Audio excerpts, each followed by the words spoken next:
What's up, world? This is C. Williams again. Um, I just want to talk to you guys a little bit today about um, my Uber experience a little more. Today, I had something kind of funny happen to me. Um, I reached my 28-day limit on the rental card that I have, and so therefore, after 28 days, I have to bring the car in, close out my contract, and re-sign a new contract. So as I'm doing that, I'm in Hertz, taking care of all the paperwork, another deposit on my card, and all of that stuff. So as I'm leaving, a guy approached me. He knocked on my window as I was getting in the car, and he said, "Man, I'm doing Uber too, man. I just wanted to know how it was going for you because," he said, he only made like $90 profit after all his expenses, but this was his first week, he told me too, as well. But I thought, like, well, he had the same car that I had, the Chrysler 200 2015. And I asked him, like, how much expenses were you spending? Like, what were your expenses? He told me that he spent $180 on gas each week. That week, and he said that he was um putting $30 in the car 6 times a week. So basically, every day he's filling the tank up. So I'm thinking, like, whoa, how are you burning that much gas, but you're not making any money while you're driving? So that's just something that I wanted to touch on because obviously must be an issue for some people. And like, first of all, you can't do Uber unless you have hustle. Like, you gotta have hustle. Like, you gotta be willing to be out late all night sometimes. If this is a business, you are the owner, employee, everything. You do everything. You open the store, you close it. So sometimes you're gonna have to be out there. I've been out there 5 in the morning. Um, go out early in the morning, maybe take a break in the middle of the day and go back out at night.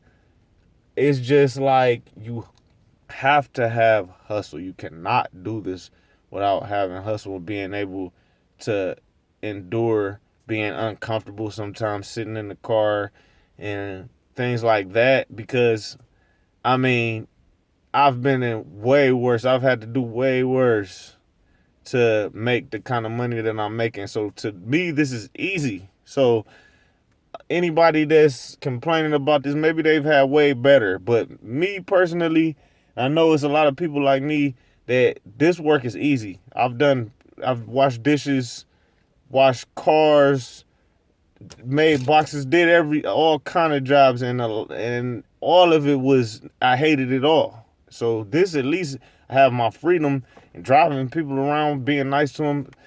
It's a piece of cake, really. But you gotta have hustle, like I say. Another thing is, advice that I heard was, you have to make your gas tank count. Everything that you do should be trying to make some money. Like, I heard that you shouldn't, the only time your car should be moving is when you have a passenger in the car or you're on your way to pick a passenger up. And I've been incorporating that into my own strategy, and I've seen this pretty effective because it makes sense. Like, let's just say I drive 40 minutes out somewhere to drop somebody off. I'm not going to drop them off and then turn around and drive 40 minutes back before I even start to try to find another trip. No, what I would do was I would drop them off, drive 40 minutes, drop them off, and then I would stay in that area and I would see how many trips I could get in that area. And if one of those trips take me back across to the other side of town, fine. But driving all the way to the other side of town without no trips, you're just burning the gas and you're not making anything. So, of course, you're going to spend more money on gas if you're doing that. Just think about it like, if you're out there, you're just out there. It don't matter where you are. You can be 40 minutes away from your house, but then you spend that 3 hours in that area. if you're getting rides in that area, stay there. Don't just drive and burn your gas for nothing. That's a big no-no. So, um, and another thing he told me was that I told him that I pretty much try to make at least $100 every day. If I could stay on pace with that, that means I would be making $700 a week. Now, when I told him that, he said $100 a day, man, I'll just be hoping to make 50. And I'm thinking, obviously, it's not the same for everybody because, I mean, we're in Miami, Florida. We both live in Miami, so it's really shouldn't be a big difference between how many trips come through your line because it's like with me, I never stop having trips come through my line really. It just depends on if I decide that I'm done for the night.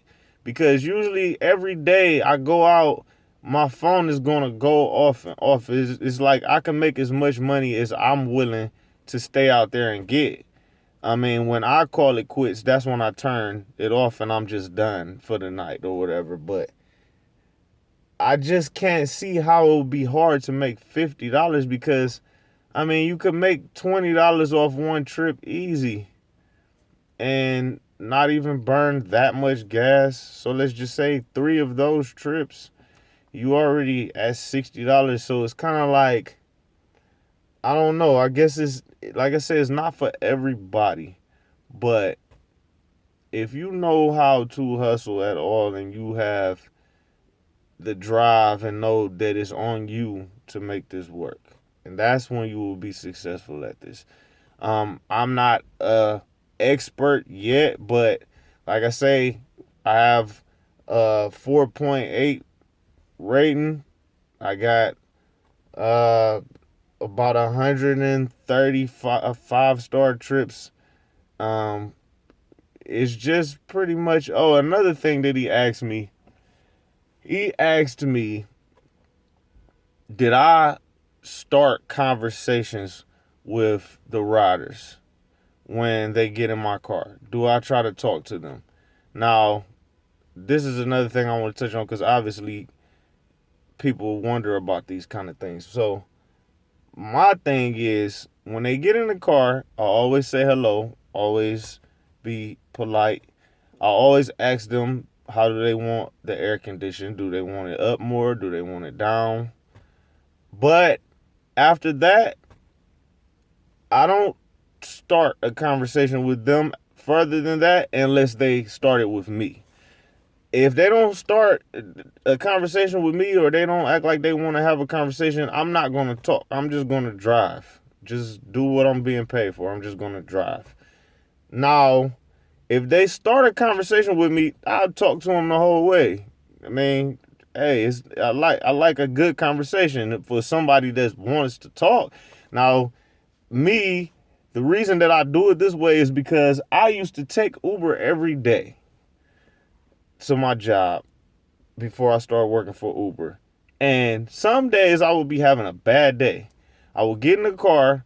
All I want to do is listen to my music, take the ride, try to clear my mind, think about some things, and get home.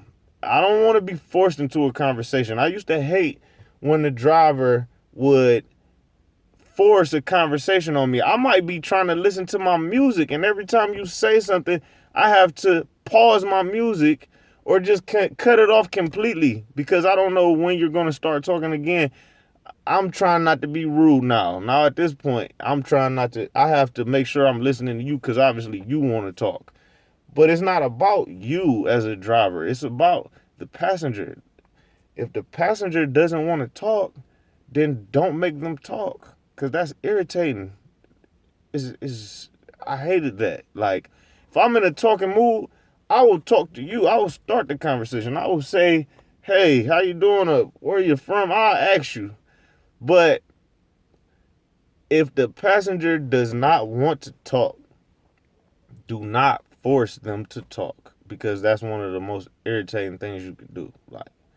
So that's pretty much it for today. I just wanted to touch on those things because this guy, he approached me and he asked me, and that's why I realized that everybody's experience with this is different. But I told him, man, it's your first week. Your first week, come on, man. You gotta at least give it 2, 3, a whole month even maybe to really know if it's gonna work for you. But if you just don't think you could do it, then maybe you're just not the right person for this type of job. But after 1 week, I told him, like, give it a little more time, man. I feel like you should be doing a little better, though. So, good luck to everybody. C. Williams signing out. Just wanted to touch on some things.